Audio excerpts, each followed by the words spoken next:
Welcome back mga kaaldab. Ito na naman po ang inyong lingkod, si Mr. Destiny. At magbibigay po tayo ng pinakamainit na update po ngayon sa social media. Ito po yung kakahanap nga po natin ng update. Ito naman po ang nakita natin sa Instagram ni Daddy Bay. Mapapaisip naman po kayo sa update ni Daddy Bay. No? Simple lang pero namumuhay ng mapayapa. Napakaganda mga pahiwatig na kung saan madali pong maiintindihan to ng mga mamis, mga titas, mga senyor. Real talk to mga kaalda. Mas makakaintindi at makakaunawa nga po yung mga kaidara ni Daddy Bay. Di po ba? Kasi may punto po yung post na to. Hindi naman po pasimple lang. May mga pahiwatig na nagsasama ang mag-asawa. Di po ba? Nandito sila sa isang lugar na kung saan nga po talaga napakaganda ng paligid. Walang stress. Walang ganito, walang ganon. Di po ba? Sinasabi ko lang po ito para lang po sa kaalaman ng lahat. Sabi ko nga po sa inyo, dito po sa channel ni Mr. Destiny, lahat po ng mga update na gusto nyo pong mapakinggan, mapanood, pupunta lang po kayo. Yung mga issue na sa tingin po ninyo hindi maganda, yung mga issue na sa tingin po ninyo nagpapakalat po ng maling impormasyon, okay lang yan. Normal lang naman po nagagamitin si Alden. Ito yung lagi kong sinasabi sa issue nga po ni Lamengay at ni Alden. Basta ang pinakamaganda rito, wag nyo na pong hanapin ang wala. Sabi nga po ni Daddy Bay. Di po ba? At syempre babalikan natin ang mga taong pasimuno. Di po ba? Na kung saan sinabi nga po ni Daddy Bay sa isang mamis na kung magkano nga po ang nagasto sa kasal noong mga panahon sa Christ the King. Milyon daw po ang nagastos ni Alden Richards sa kasal nila Maine Polkerson. Di po ba? Kaya nga sabi ko sa inyo, may mga bagay-bagay na si Daddy Bay din ang isa sa mga rason at dahilan kung bakit hindi rin po kami makasuhan, kung bakit pinagtatakpan pa rin po kami, kung bakit hanggang ngayon na mayagpag ang Aldab. Kung titignan nyo yung mga nagko-komento kay Ogie Diaz nung interview niya kay Alden Richards, umani ng maraming reaksyon, umani ng maraming komento na kasalanan naman ng dalawa, kasalanan naman nila Mengay at ni Alden, hindi nila binigyan ng magandang asunto, hindi man lang nila tinakot, kaya yan 6 years na namayagpag, 6 years na kumbaga paniniwala na hindi na nga po raw naglaho pa. Remind ko lang po, una pa lang po pwede na kaming basagin. Una pa lang po pwede nilang sabihin na hindi totoo lahat ng mga sinasabi ni Mr. Destiny. Hindi totoo lahat ng mga sinasabi ng Aldab. Lahat 'yon ay storytelling lang. Hindi po ba? Pero yun lang at yun ang sasabihin ni Alden. Walang maniniwala. Hindi po ba? Kaya nga sabi ng iba, sampahan ng kaso para kumbaga mabawas-bawasan. Sampahan ng kaso para magkaroon ng issue na medyo literal, di po ba? Sinasabi ko lang po ito mga kaaldab para lang po sa mga taong dumadaan at bumibisita po sa channel natin. Ako nalulungkot ako mga kaaldab dahil kumbaga yung mga mamis, mga titas lang talaga yung binabanata nila di po ba? Kaya real talk to mga kaaldab, kung pupunta po kayo sa Aldab Nation since 2015 o maliligaw kayo sa isang page ng Aldab, lahat po ng ebidensya at resibo na andon, lahat po ng napakaganda at talaga masasabi mo na simple ay mapapaisip po kayo. Hindi po ba? Sinasabi ko lang po ito mga kaaldab para po sa kaalaman ng lahat, lalo na po sa mga taong dumadaan at bumibisita po sa channel natin.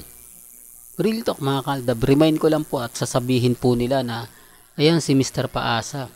Di po ba? Kaya nga po si Daddy Bay malaki rin po ang binigay o malaki rin po ang ambag sa Aldab Nation. Totoo to mga kaaldab. Noong mga panahon pumunta siya o pumunta sila ni Daddy Bay sa Broadway, na kung saan nga po naandun silang dalawa sa studio, sa backstage, maraming mga kaganapan. Tapos nagkakaroon ng event, di po ba nakita-kita po ang pamilya Polkerson, pamilya Mendoza na nakapagtataka naman po, di po ba, na makita mo ang buong pamilya ni Alden Richards sa bahay ng pamilya Mendoza na sinasabing kumbaga may pagsasalo-salo lang, naimbitahan lang. Hindi mo naman iimbitahan ang buong mong angkan. Hindi po ba? Para lang sa ano? Kaya ang sabi ko sa inyo, eto may mga point mga kaaldab na kumbaga laking probinsya si Daddy Bay, di po ba? Laguna, na kung saan sensitive din po ang mga babae dyan at mga lalaki, di po ba? Ito yung mga panahon na o lugar ni Rizal, di po ba? Tapos ang lugar naman ni Mengay kay Balagtas. Kaya ang sabi ko sa inyo, imposible po na gagawin nila Mengay at ni Alden yung mga nakikita po natin na wala po silang relasyon, na magkaibigan lang po sila. Di po ba? Sa punto na yan mga kaaldab, hati ang opinyon ng mga netizen. Hati ang opinyon ng mga taong nagtatanong, kumbaga sinasabing, nako Mr. Destiny, fake news ka. Lahat ng sinasabi mo hindi totoo. Wala pong problema yon. Di po ba? Kaya nga sabi ko sa inyo, kung sakasakali magkakaroon ng mga kaso na kung saan sinasabing nanganak si Mengay, nabuntis si Mengay, kanino nga po ba una nang galing? Hindi po ba kay Daddy Bay? Hindi po ba kay Lola Linda? Hindi naman po namin yan ginawa lang na pumutok sa isang followers, sa isang taong katulad po nila Jude Palaboy, nila Mama Ebs. Di po ba? Hindi naman yan pumutok doon sa isang tao lang. Galing po mismo ang mensahe sa pamilya ni Alden Richards. Di po ba? Tapos ipinost ni Lola Linda. Doon pa lang mali. Di po ba? Kaya nga sabi ko sa inyo, matanda na po si Lola Linda. Matanda na rin po si Daddy Bay. Hindi naman pwede magbiruan yung dalawa. Tapos ipopost mo pa. Tapos nakatayo pa si Daddy Bay. Di po ba? Bakit pumayag si Daddy Bay na i-post yun? Bakit pumayag si Daddy Bay na ipakita yon sa madlang people? Bakit pumayag si Daddy Bay na lalong kumalat yon? Di po ba? Kaya doon pa lang may mali na eh. Di po ba? Doon pa lang masasabi nyo na kumbaga hindi naman siguro gagawin ng taong yan kung wala po talaga. At bakit sasabihin ni Alden Richards na magiging lolo na yan? Doon pa lang may mga point na mapapaisip po kayo eh. Doon pa lang may mga point na 101% legit na legit po talaga eh. Real talk mga kaaldab. Kaya nga sabi ko sa inyo, kapag may mga post si Daddy Bay, simple lang pero may laman. Simple lang pero mga mamis, mga titas ang una pong makikinabang.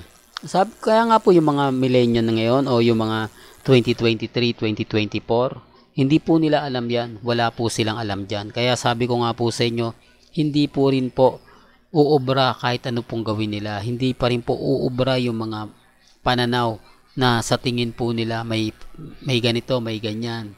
Di po ba? Real talk mga kaaldab. Pero bago nga po natin ituloy itong magandang update natin, kung bago ka lang sa channel na to at isa kang true-blooded Aldab Nation na nagmamahal po kila Mengay at Isoy, tama po ang channel na pinuntahan mo, kaya consider na po kitang bagong subscriber. At huwag mong kalimutang i-share ang mga video po natin sa mga mami, sa mga titas at sa mga senyor. Remind ko lang po sa mga lagi pong dumadaan at bumibisita. Ito pong channel ni Mr. Destiny. 101% updated po tayo. Kaya wag po kayong basta-basta maniniwala o magpapa-apekto sa mga sasabihin po nila. Ang importante lang naman po dito mga kaaldab, maging updated kayo. Lahat ng mga gusto nyo pong mapanood, mapakinggan, relax lang. Di po ba?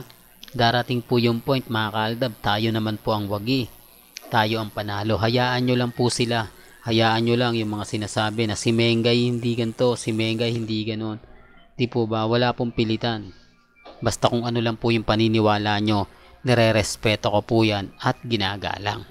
Walang gandito na lang po ang ating latest updates. Kaya kung gusto nyo pa po ng pinaka-latest at sariwang update, abay tumutok lang po kayo dito po sa channel ni Mr. Destiny para updated po kayo sa mga latest at sa mga bagong video po na ilalabas po natin maya-maya lang. Hanggang sa muli, salamat po sa panonood at pakikinig.